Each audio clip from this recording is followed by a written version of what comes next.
સુરત શહેરના રાંદેર વિસ્તારમાં રહેતા અને ઉલપાડમાં નાયબ મામલતદાર તરીકે ફરજ બજાવતા હિનિશા પટેલ નામના મહિલા નાયબ મામલતદારે પોતાના ઘર પર ગળે ફાંસો ખાઈ જિંદગી ટૂંકાવી લેતા ચકચાર મચી છે.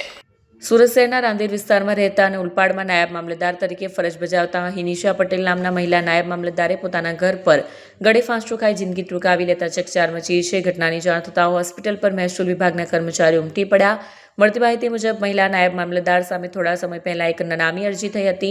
જોકે તેની તપાસમાં તેને ગાંધીનગરથી ક્લીન ચીટ મળી ગઈ હોવાનું સામે આવ્યું છે. આત્મહત્યા પાછળનું કારણ અકબંધ હોય પોલીસે વધુ તપાસ હાથ ધરી છે.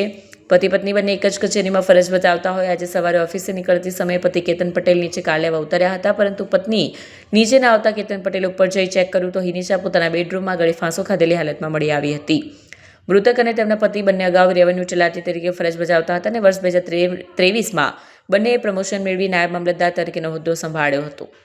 મળતી માહિતી મુજબ થોડા સમય પહેલા હિનિશાબેન સામે જમીન મામલે એક નામી અરજી કરવામાં આવી હતી. જોકે ગાંધીનગર ખાતે થયેલી તપાસમાં તેમને નિર્દોષ જાહેર કરી ક્લીન ચીટ આપી દેવામાં આવી હતી. તેમ છતાં શું આ બાબતનું કોઈ માનસિક દબાણ હતું કે અન્ય કોઈ કારણ તે દિશામાં રહસ્ય ઘેરાયું છે. પોલીસ હવે મૃતકનો મોબાઈલ ફોન કબજે કરી તેના કોલ ડિટેલ્સ અને સોશિયલ મીડિયાની તપાસ કરશે. અંતિમ વિધિ પૂર્ણ થયા બાદ પરિવારના સભ્યોની પૂછપરછ કરીને આત્મહત્યાના પાછળના જવાબદાર કારણો સુધી પહોંચવા પોલીસ ચક્રો ગતિમાન કર્યા છે.